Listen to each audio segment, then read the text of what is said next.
So one of the things about the Beatles story that I think is really interesting is what kind of free passes were they given back in the 60s? So I'm in Amsterdam, and I thought it'd be interesting to look at the two places that bookend the Beatles' career in many ways. So we've got the birth of Beatlemania in Europe, which starts in 64, and they come to Holland, they come to Amsterdam, stay 2 nights at this hotel. And I'll put a still up from the video, but you can see they go for a little boat tour, absolute chaos, millions of kids everywhere.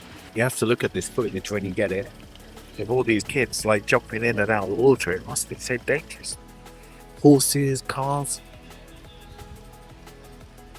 Taylor Swift gets the same reaction now though, doesn't she? So it's not really gone away.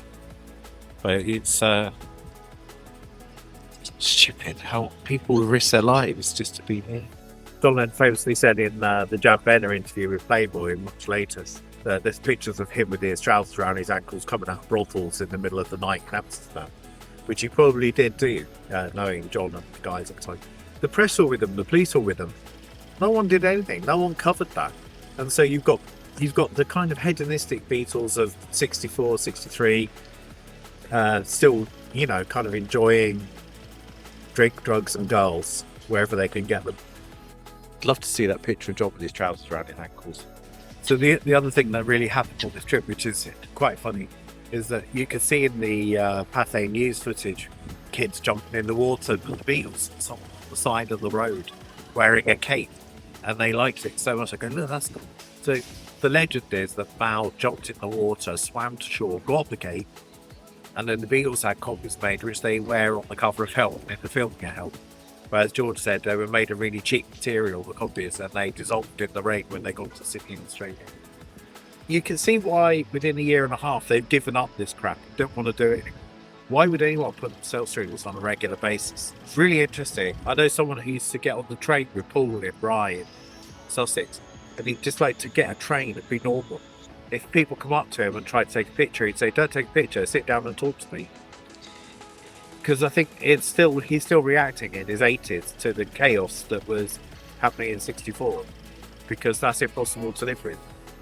I wonder if that's the same wood. Should we go and smash it up, sell it on eBay for £1,000 a chunk? So this is the 1964 story, but the other story, and this is hedonism, all in it for the money. The other story is about peace and love. Can you guess where we're going yet? It's somewhere in Amsterdam. This is the trouble with doing magic carpet ride type things. You always end up missing something out. So I'm on my way walking towards the second location I was going to. I come to the Concert to Gabot.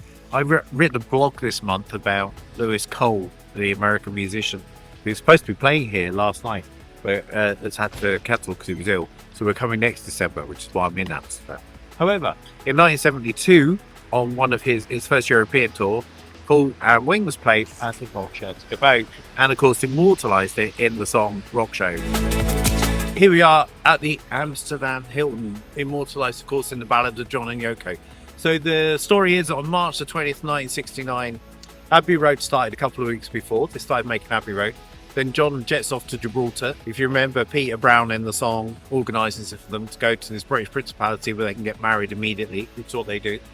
And then they decided to come and do a bed-in for peace. So they headed here, first of all, on the 25th of March, and they spent a week in bed. You can still see on the second floor down, this is room 702.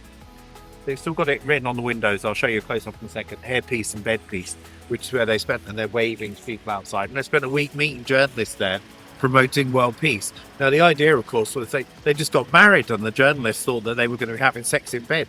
But what they did do was from 9 a.m. to 9 p.m. every day, run the place open so that any journalist could come in and chat to them about world peace. Caused a lot of fuss because them being them, they kept saying really stupid things. So like Yoko was saying, Adolf Hitler would have been a better person, wouldn't have done anything wrong if he'd slept with a Jewish woman for 10 days. The Jewish community were up in arms about this at the time. I could see what she's saying, but it's still like an insensitive thing to say. According to Wikipedia, I looked this up I'm not even going to pretend it's a good source, but it said that Magda Goebbels, Joseph Goebbels' wife, was later shown to have had Jewish male lovers before the war. So there was some kind of thing, but it didn't really help her, did it? She ended up being one of the people who poisoned all her children, didn't she? Right, so just because she was such a fanatic Nazi. The timelines often get confused, so you think of them as John and Yoko after the Beatles, but it's not. It's right in the middle of Abbey Road. So the Beatles are in their final days, and John is already gone, isn't he? When you think about it, he's here, then in Montreal, doing all this stuff. So he's gone. He's really left the band. What I'm interested in is like 64, back there, the hedonism of the Beatlemania years. And then 5 years later, when John does come to talk to the press, when he does want publicity, they're all taking a piss out of him. 64, gets away with everything. Shacking prostitutes, taking drugs, no one says a thing. 69, he's in that room, hoping to talk to journalists about world peace, and they're all laughing at them. They make jokes of them. They become the laughing stock of the world. John gets really angry about this and says, I want them to laugh at us. That's how we draw attention to peace. But I don't think he did really, because if there was anything that you could say about John and Yoko at that stage, I think they were quite pompous in their ambitions. So there you go. It all happened here. I never thought I'd seen the Amsterdam Hilton, funnily enough.